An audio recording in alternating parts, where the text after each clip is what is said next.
Bonjour Pauline, je suis avec toi pour parler aujourd'hui de magasin coopératif La Mouette. Qu'est-ce que La Mouette et pourquoi ce nom? Alors la Mouette, c'est le premier magasin coopératif 100% géré par ses membres qui existe sur Le Havre. C'est une manière un petit peu de redevenir acteur de sa consommation. Donc en choisissant les produits, les producteurs donc on veut avoir dans notre magasin et avec lesquels on veut travailler, en les soutenant aussi, et puis surtout en faisant en sorte qu'il n'y ait pas d'intermédiaire. C'est-à-dire que il y a pas, c'est une coopérative à but non lucratif, donc elle fonctionne par ses membres et pour ses membres, et il n'y a pas de lucrativité faite ailleurs. Pourquoi le nom La Mouette? Ça a été voté collégialement. Donc, on est sur la côte d'Albâtre. Au début, on a pensé à l'albatros. Et puis après, on s'est dit pourquoi pas la mouette. Ça avait une dimension un peu mignonne. Et puis, souvent, les coopératives, je ne sais pas si vous connaissez la Louve ou la Chouette Coop à Toulouse. Donc voilà, on s'est un petit peu inspiré aussi des autres coop. Comment vous est venue l'idée donc de créer ce magasin coopératif?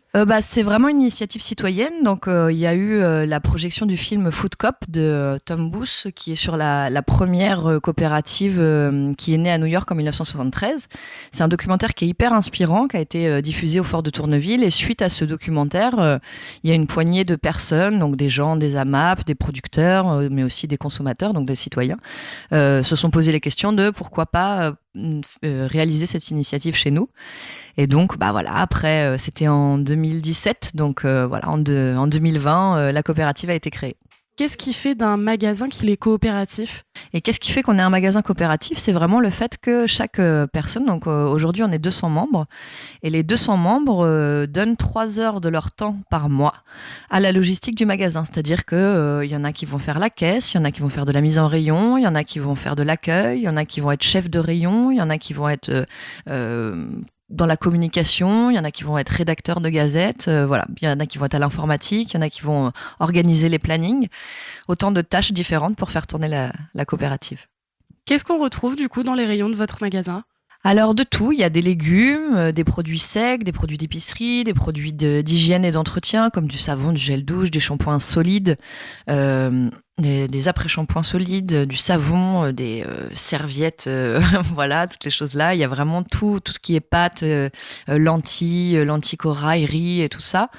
Donc on a du pain aussi, avec un petit producteur de pain local, donc les légumes de nos producteurs locaux. On a des produits frais aussi, puisqu'on travaille avec un grossiste qui s'appelle Pronadis, qui est situé en Bretagne, et du coup, donc il nous apporte un petit peu tout ce qui est produits frais qu'on peut pas trouver ici, notamment des produits transformés comme des pizzas ou des falafels ou des choses comme ça.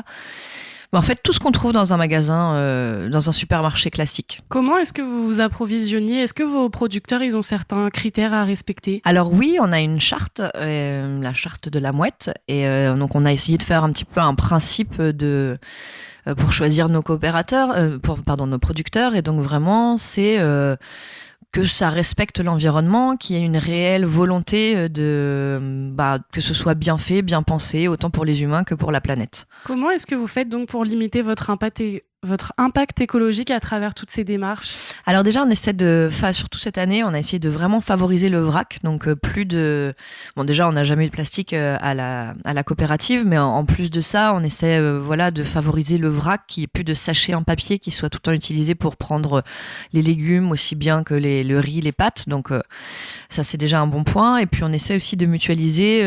Si notre producteur il vient tel jour pour livrer une autre AMAP ou quelqu'un d'autre, et il va nous livrer le même jour que ce producteur-là, pour histoire de mutualiser, de pas avoir une trop grande empreinte carbone. On aimerait encore plus travailler sur cette problématique. Pourquoi avoir donc décidé de changer de local?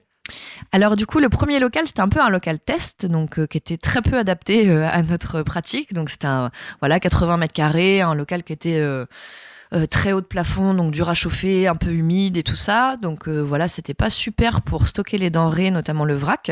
En tout cas, ça nous a permis de faire notre première année, de tester le concept coopératif du magasin qui a très bien fonctionné. Et puis on s'est dit fort, on a commencé à 50 dans notre premier magasin de 80 mètres carrés. Là, on était 200, donc il fallait un peu pousser les murs. Et puis quand c'est un lieu de vie, donc on parle beaucoup au sein du magasin. Et donc au bout d'un moment, c'était vraiment trop petit pour faire ses courses, discuter, faire des réunions. Donc voilà, des 200 mètres carrés tombent à pic, c'est vraiment chouette. Vous êtes donc 200 cette année membres. Est-ce que n'importe qui peut plus ou moins devenir membre de la Mouette? Bien sûr, n'importe qui peut devenir membre de la Mouette. Après, c'est la condition sine qua non pour faire ses courses au sein de la coopérative. Et n'importe qui peut devenir Mouette. Surtout, on incite vraiment les étudiants parce qu'on sait que c'est pas facile pour eux de bien se nourrir à pas cher. Et voilà, on se dit que personne doit être exclu. Et donc, on a fait la part pour les étudiants à 1 euro avec 10% de remise sur tout le magasin. Et puis, si vous êtes vraiment en grande difficulté, l'association vous aide et vous donne 20% en plus sur tout le magasin. Donc voilà, on essaie vraiment de s'engager pour que ce soit un univers ouvert à tous. J'ai vu également que vous proposiez des cours de cuisine, des ateliers de cuisine. Qu'est-ce qu'on retrouve dans ces derniers? Alors les ateliers de cuisine, c'est vraiment pour sensibiliser le grand public au bien manger. Donc parfois, je sais pas, moi les blettes, on en a, on sait pas comment les cuisiner. Il y a des super recettes à faire avec, donc c'est un peu ça l'idée, c'est de partager le savoir-faire et puis c'est aussi passer un bon moment. Il y a pas que comment cuisiner les blettes, hein. Il y a comment faire un repas pas très cher avec quelque chose, enfin, les restes du frigo. Il y a comment cuisiner les légumineuses, parce que les légumineuses, on n'en mange pas beaucoup, peut-être parfois par faute de temps ou faute de connaissances. Il y a aussi la lactofermentation, c'est une manière de conserver ces aliments pour garder les vitamines et les bienfaits des légumes. Donc, en fait, c'est vraiment de la transmission de savoir-faire. On a des anciens, des jeunes, et donc les deux peuvent transmettre un peu ce qu'ils savent. J'ai vu également sur votre site internet qu'il y avait la Gazette de la Mouette. Qu'est-ce qu'on peut lire à travers la Gazette de la Mouette?